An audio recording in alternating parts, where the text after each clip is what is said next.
Bees have tiny brains, but they can recognize your face. A bee's brain is smaller than a grain of rice. Yet scientists discovered bees can learn to recognize human faces, not people they love, but patterns. They memorize how eyes, noses, and mouths are arranged, just like humans do.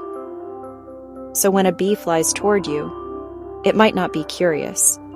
It might actually recognize you. Tiny brain, big intelligence.